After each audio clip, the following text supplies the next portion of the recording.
Debat akan saya mulai dalam 3, 2, 1. Perkenalkan, saya Tita Yantrivani sebagai pembicara satu dari SMA Katolik Santo Arus Jansen, dan kami berdiri di posisi pro dengan mosi, Dewan ini percaya bahwa pembangunan ekonomi tidak boleh mengorbankan kelestarian lingkungan.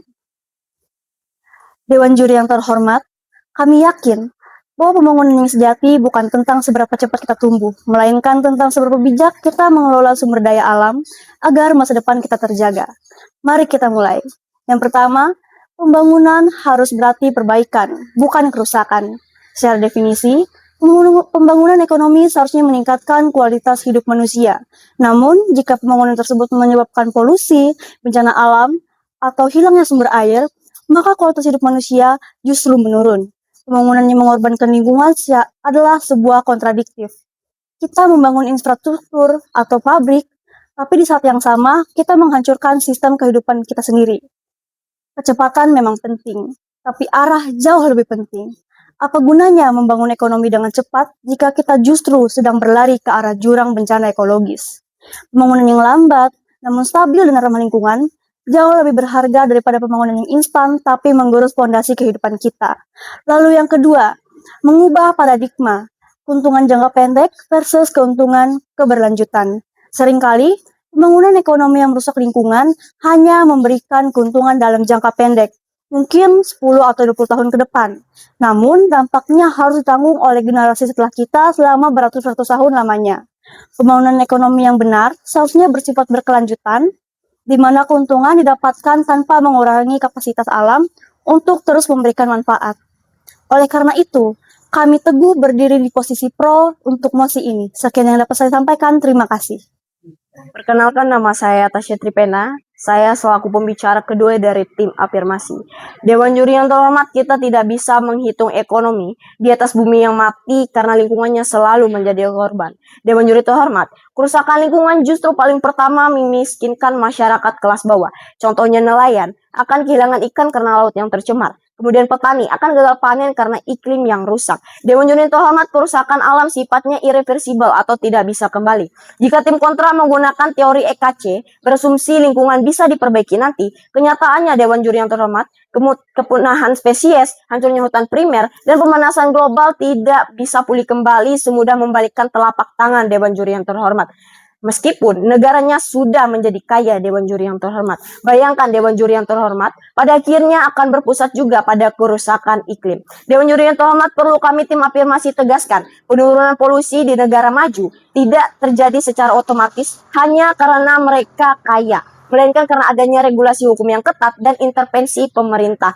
Dewan juri yang terhormat, di abad ke-21 ini, negara berkembang tidak perlu mengulangi kesalahan negara barat zaman dulu. Dewan juri yang terhormat, kotor dulu, baru bersih. Dengan teknologi saat ini, negara bisa langsung mengadopsi energi bersih sejak awal proses pembangunan, tanpa harus merusak alamnya terlebih dahulu. Dewan juri yang terhormat, menurut data nasional Indonesia, berdasarkan rilis resmi dari Kementerian PPN atau Bappenas dan Kementerian Keuangan, Indonesia mencatat kerugian real sebesar 544 triliun akibat dampak perubahan iklim pada periode tahun 2020 sampai 2024. Bahkan Dewan juri yang terhormat, Bappenas memproyeksikan kerugian ekonomi Indonesia akibat petaka iklim ini akan melonjak drastis mencapai 2 triliun 5 miliar pada tahun 2029 jika pembangunan kita terus mengorbankan lingkungan. Dewan juri yang terhormat, jika tim kontra mengatakan bahwa menjaga lingkungan itu menghambat ekonomi, perlu kami tegaskan, Dewan juri yang terhormat, lingkungan bukan biaya yang harus dikorbankan demi cuan, melainkan fondasi ekonomi itu sendiri. Dewan juri yang terhormat, mengapa demikian? Kami punya 3 alasan utama, Dewan juri yang terhormat. Yang pertama, investasi 2% GDP. Jika negara-negara mengalokasikan 2% dari GDP global per tahun ke 10 sektor hijau, seperti energi terbarukan, pertanian berkelanjutan, dan transportasi publik, pertumbuhan ekonomi PDB jangka panjang terbukti lebih stabil dibanding sistem ekonomi kotor saat ini. Dewan juri yang terhormat. Kemudian yang kedua, penciptaan lapangan kerja atau green jobs. Transisi ke ekonomi hijau tidak mengurangi lapangan kerja, Dewan juri terhormat. Justru, Dewan juri yang terhormat, sektor ramah lingkungan akan menciptakan lebih banyak pekerjaan baru. Kemudian yang ketiga, Dewan juri yang terhormat, melindungi orang kelas bawah atau natural capital. Kaum miskin adalah kelompok yang paling bergantung pada modal alam, contohnya tanah, air, hutan, dan laut. Menjaga kelestarian lingkungan secara langsung adalah upaya pengentasan kemiskinan. karena mencegah hancurnya sumber mata pencaharian mereka, Dewan Juri yang terhormat. Perkenalkan, nama saya Zephania Mikalevin, pembicara 3 dari tim afirmasi yang akan menyampaikan argumen terakhir pada tim afirmasi kami kali ini. Tim kami tidak pernah menolak pembangunan ekonomi. Yang kami tolak adalah pembangunan yang mengorbankan kelestarian lingkungan. Sebab pembangunan yang menghasilkan keuntungan hari ini tapi meninggalkan kerugian yang lebih besar di masa depan bukanlah sebuah keberhasilan. Dewan Juri yang terhormat, mungkin tim oposisi akan berpendapat bahwa kerusakan lingkungan adalah konsekuensi yang harus diterima demi mempercepat pertumbuhan ekonomi. Namun Dewan Juri yang terhormat, pertanyaannya sederhana saja. Apakah itu masih dapat disebut sebagai keuntungan jika pada akhirnya negara harus mengeluarkan biaya yang jauh lebih besar untuk memperbaiki kerusakan tersebut? Dewan Juri yang terhormat, selain itu dampak terbesar justru dirasakan oleh masyarakat yang bergantung pada alam. Ketika lingkungan rusak, petani kehilangan hasil panen, nelayan kehilangan mata pencaharian, dan masyarakat kecil menjadi pihak pertama yang menanggung akibatnya. Pembangunan seperti ini tidak menciptakan kesejahteraan tapi memperbesar ketimpangan. Dewan Juri yang terhormat, perbedaan tim kami dengan tim oposisi sangatlah jelas.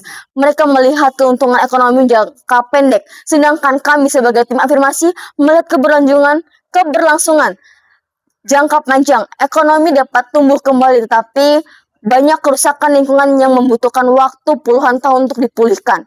Dewan Juri yang terhormat, bahkan ada yang tidak dapat dipulihkan sama sekali. Dewan Juri yang terhormat, saya sebagai pembicara 3 yang akan menyampaikan kesimpulan dari tim afirmasi pada debat kali ini. Dewan Juri yang terhormat, jika tim kontra terus memuja pembangunan yang merusak lingkungan demi keuntungan hari ini, mari kita lihat dari data realnya. Berdasarkan data Bappenas, Indonesia diproyeksikan akan mengalami kerugian ekonomi sebesar 2 triliun 5 miliar rupiah pada tahun 2029 akibat krisis iklim.